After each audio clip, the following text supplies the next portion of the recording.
Welcome back to our Europe 2020 edition. Let us resume our interview with Dr. Bensiu.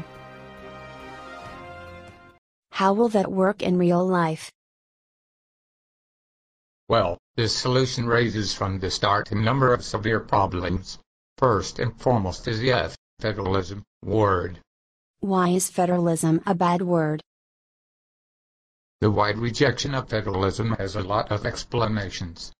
A central Eurozone authority would decide upon taxation, spending, pensions and labor policies. This is all fine as long as the member states have a similar level of development. But if they do not, are the same policies appropriate for Germany, a developed country, and for Romania, mainly a developing country, as well? Definitely not. Federalism at an European level is also often rejected for a lot of other reasons. Historical reasons, pragmatic reasons, and personal and group interest reasons. Can anyone name a European country where the politicians would happily transfer their authority over budgets to a distant central authority? So does that mean there will never be a United States of Europe? Of course, we can imagine ways to circumvent these issues. But that would require a profound change in mentality and the emergence of a true European culture. So, in conclusion, a United States of Europe might be possible if the people of Europe are willing to make profound changes in their idea of nationality. Barbara, back to you. Thank you, Brenda. Finally, we turn to April Murdoch for a look at the sociological effects for the people of Europe. Thank you. This is April in our studios in London. The future of Europe consists of more than the economic and political impact of its crisis.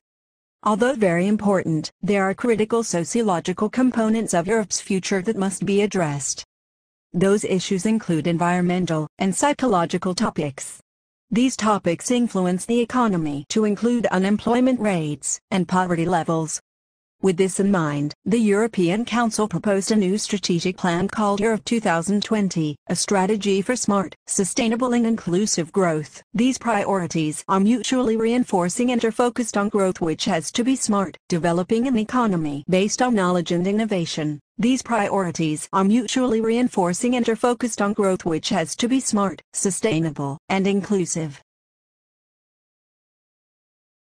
Ramona Leon described the main objectives of the Europe 2020 strategy. The first objective is to raise to 75% the employment rate for women and men aged 20-64, including through the greater participation of young people, older workers, low-skilled workers and the better integration of legal migrants. The next objective is to improve the condition for research and development, in particular with the aim of raising combined public and private investment levels in this sector to 3% of gross domestic product. Improve the environment, reducing greenhouse emissions by 20% compared to 1990 levels, increasing the share of renewables in final energy consumption to 20% and moving towards a 20.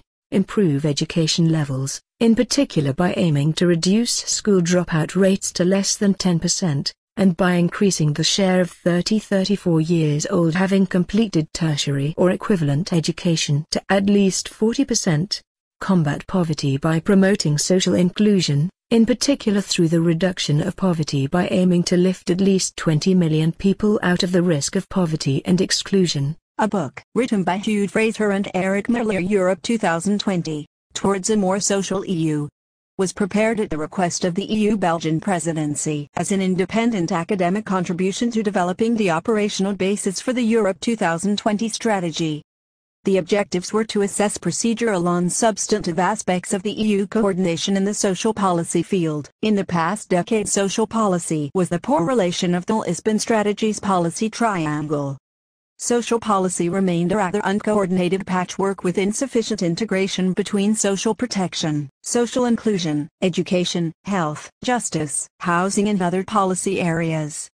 The book also underlines the importance of socio-economic governance innovations within the Europe 2020 strategy. Roger Little noted that at present, member states seek to gain competitive advantage against each other through a brand of welfare nationalism which transmutes into a race to the bottom in social standards.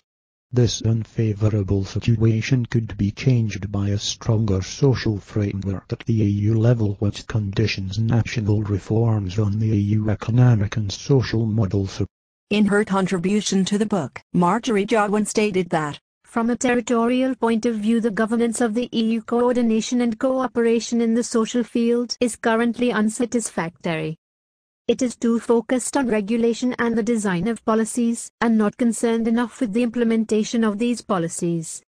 A shift in focus would immediately reveal the important role played by local and regional authorities in delivering and coordination of social provisions. Assessing strengthening of social inclusion in the Europe 2020 strategy, Hugh Fraser and Eric Merler conclude that in order for social inclusion to have a higher political priority at the EU level, the EU's political objectives must emphasize the interdependence and mutually reinforcing nature of economic, employment, social and environmental objectives and policies. In the view of EFP, the EU 2020 working document outlines a number of directions and objectives that have the potential for positive change in the EU.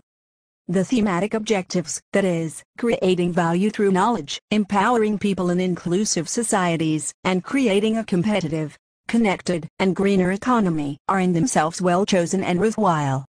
Although it is understandable that the working document, which proposes a strategy primarily aimed at steering out of the current economic crisis, focuses mainly on the economic dimension of the EU, the social dimension should not be overlooked.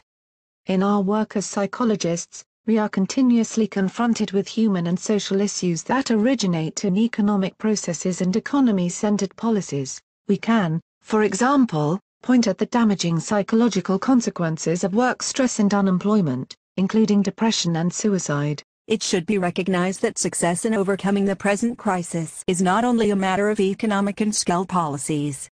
There is also a need for attention for mental health and well-being, which form the basis of people's resilience and innovativeness.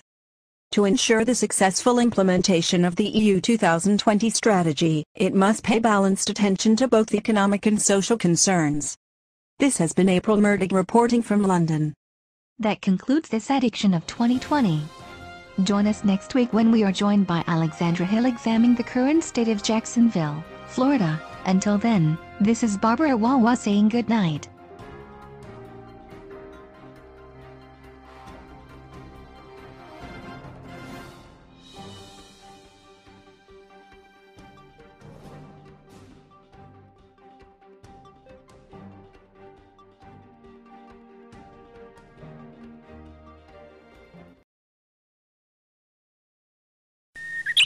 The next objective is